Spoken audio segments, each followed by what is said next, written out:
I'm Greg Gutfield, or as I'm known in prison, Captain Cuddlebucket. Here's what's coming up. 3 North American leaders, 1 colossal waste of time. Why is climate change more important than terror? I don't know!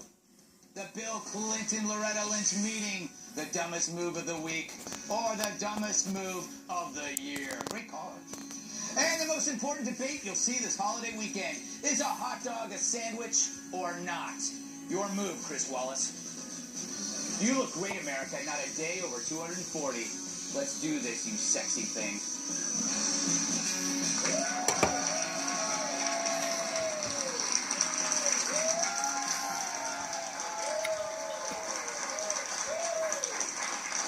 Let's welcome tonight's guest.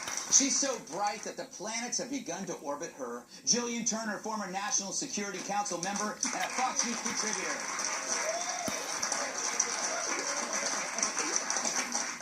Wow. He's so suave, I want to shampoo with him. Mike Baker, former CIA operative and diligence president. Nice tie. I'm just going to unbutton the lower button. Oh, go do a commercial. Like a round head nail, she's always getting hammered. Joanna Zaczynski.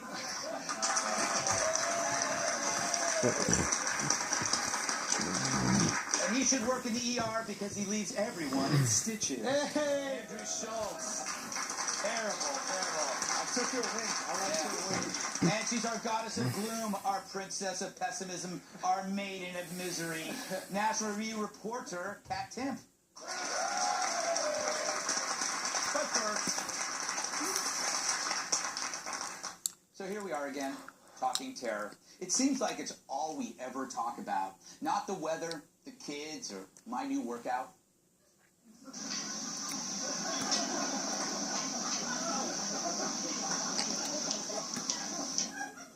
It's terror more than ever. By the way, it's Ramadan, a time when we're actually seeing more terror attacks. At least with Lent, the devoted tried not to do bad things. But instead, the most extreme of Islam linked their holiday to horror. I'm thinking terror's not a persuasive tool to win us over. Now, Turkey believes ISIS was behind Istanbul, but the fiends were Russian, Uzbek, and something that I cannot pronounce. Kyrgyz or Kyrgyz. Thank you for that. But once again, it reminds us that this is not about race at all, but a doctrine that cuts across all ethnic backgrounds, meaning you cannot be a bigot over an idea. Yet after each attack comes a spasm of media coverage over Islamophobia, the shield that blunts outcry against evil behavior. It's why liberals blame guns when terror erupts. But what happens if the weapons are bombs, or not guns, or knives? A 13-year-old American girl was just stabbed to death on the West Bank. A stabbing of a young girl on the West Bank by a guy named Muhammad. I don't think you can blame this on the NRA. Meanwhile, Samantha Power, you remember her, says it helps ISIS if you blame all terror on Islam, which no one's doing except for her administration. By not separating Islam from Islamism, Obama is the guy who's blending the benign with the barbaric. Just say radical Islam. Just once. Please. I'll buy you an adorable corgi.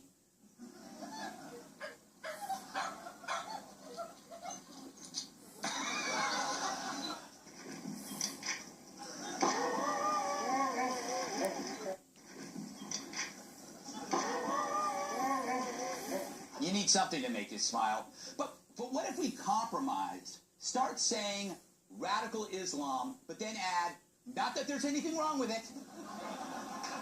It could work. Meanwhile, the president's bummed. He was about to save the earth at a climate change summit, and terror interrupted him again. For the president, terror is the distraction from the real work at hand. But in reality, climate change is Obama's flight from facing true evil. But at least they got the handshake right.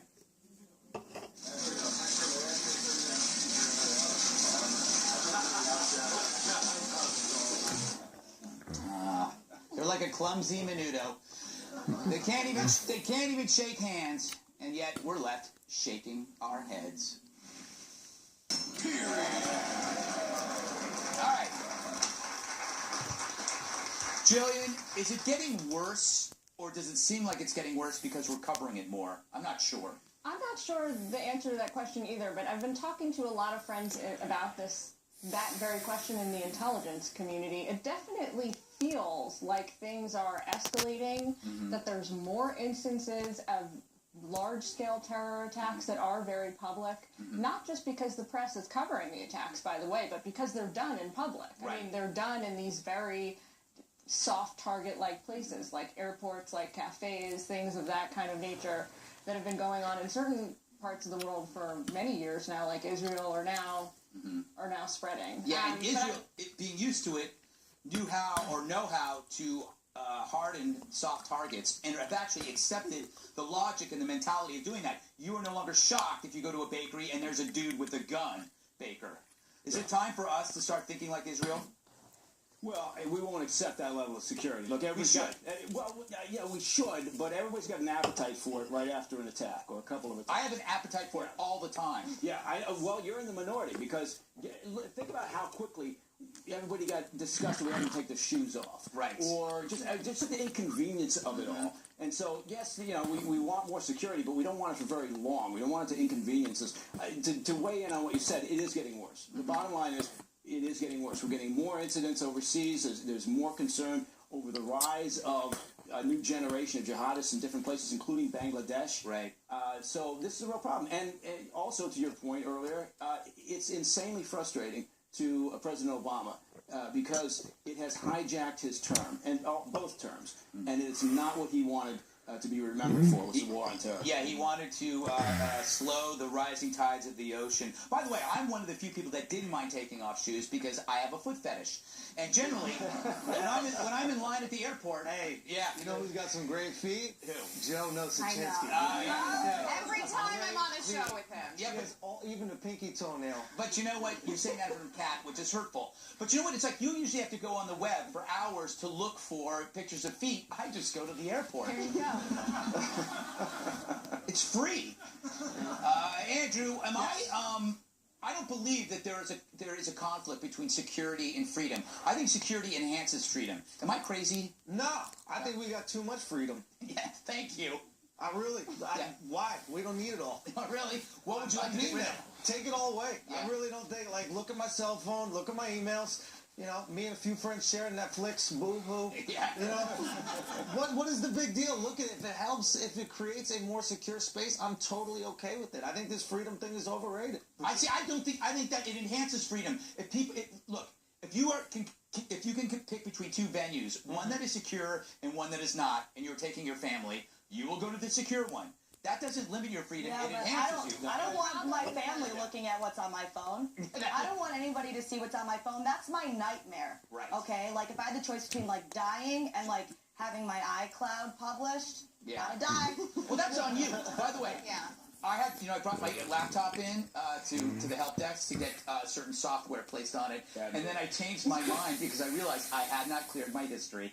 Well, what's the big deal? What's on it? It's a big But deal. that's the thing. We have a shaming society. And porn. Who cares? We like Who to doesn't shame like it, people Joe? for their choices, and but you I shouldn't. shame you for wearing shoes. All right, Joanne, let's get back to terror and away from feet. I apologize. That was on me. I think that this administration might be focusing on the wrong problem. So we heard Kerry recently saying that the latest attack in Istanbul, ISIS is getting desperate. Right. I understand that their goal is to have a state, right? And they aren't really acquiring that land, so maybe their goals aren't really happening. However, the idea of Islamism, which they, really preach, and they want to get those lone wolves doing the soft targets and things, that does seem to be expanding. Right. They're gaining ground And we in need the to make fun of these ideological people. way. That's why these lone wolves, with the way that we talk about terrorists, we need to make fun of them more. These are cuckoo bananas people who are such losers that they had such a hard time making friends that they had to join ISIS to make friends, right? They try a Zumba class and no one likes them, so ISIS it is. They're losers. They're not cool. They're not masturbators. That's true.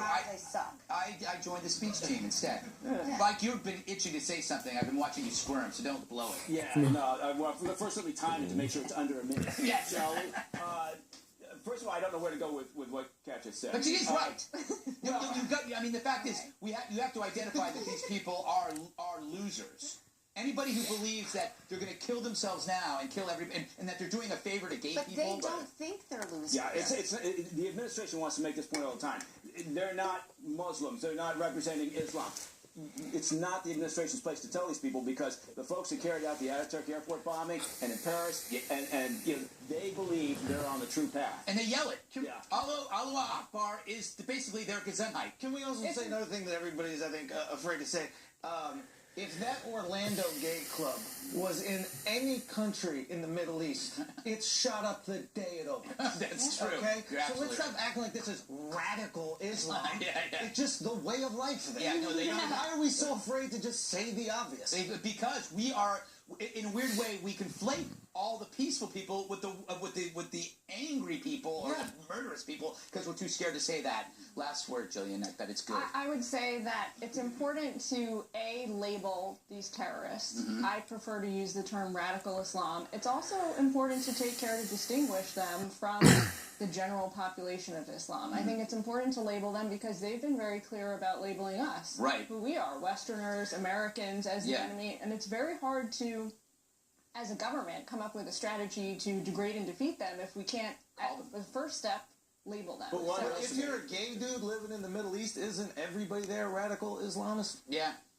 You're on everybody's. Real talk, if you could be killed for being gay in any of those countries, isn't everything radical? Well, that's not fair to say that in any of those countries. Well, 11 countries in first the of Middle all, East what you could be countries? killed for being But gay. The last government terror policy- incident in Bangladesh, before the attack at the bakery that's been unfolding, it was an attack on a gay rights activist. Right. Who happened to be a USAID employee and his partner, and they would just machete to death. So, I mean, to your point, yeah, but we're the ones who get to be labeled intolerant, and it's very interesting. I find the left defending it. It's a very peculiar thing. It's what happens when identity politics wins over common sense. So now it's like you go, I can't offend anybody, including people that want to kill me.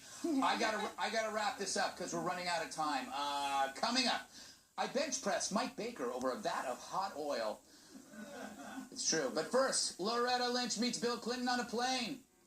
I guess it beats a Motel 6. Oh, booing.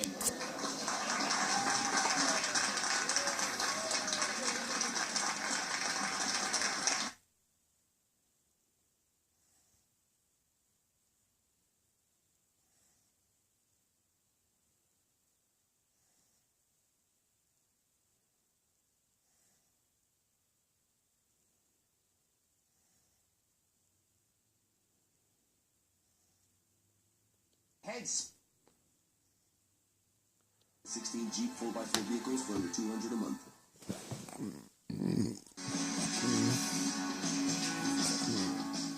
Why are the easy questions so hard to answer?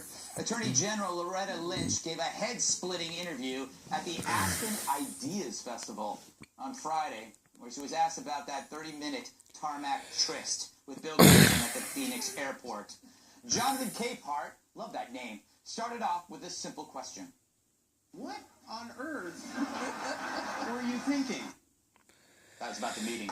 Kick back, folks. This answer is going to take a while. Well, I think that's the question of the day, isn't it? Yeah, yes. And I think that's a perfectly reasonable question. I think that's the question that is called, by what happened in Phoenix, because people have also wondered and raised questions about my role in the ultimate resolution of matters involving the investigation into the State Department emails. I just did all of my online Christmas shopping during that soundbite. Has she answered yet? And to the extent that people have questions about that, about my role in that, certainly my meeting with him raises questions and concerns. And so, believe me, I completely get that question. It's working. I forget what the question was. Mario Andretti didn't spin his wheels this much. Even my cat's calling BS on her. And I think it is the question of the day. But I think the issue is, again, what is my role in how that matter is going to be resolved? And so let me be clear. Okay, so that non-answer goes on for a while longer, just enough to scramble our brains. Then Lynch drops this gem about how she'll handle the FBI decision on the Clinton email investigation. I fully expect to accept their recommendations. She fully expects to accept their findings. Gotta hand it to her. That's some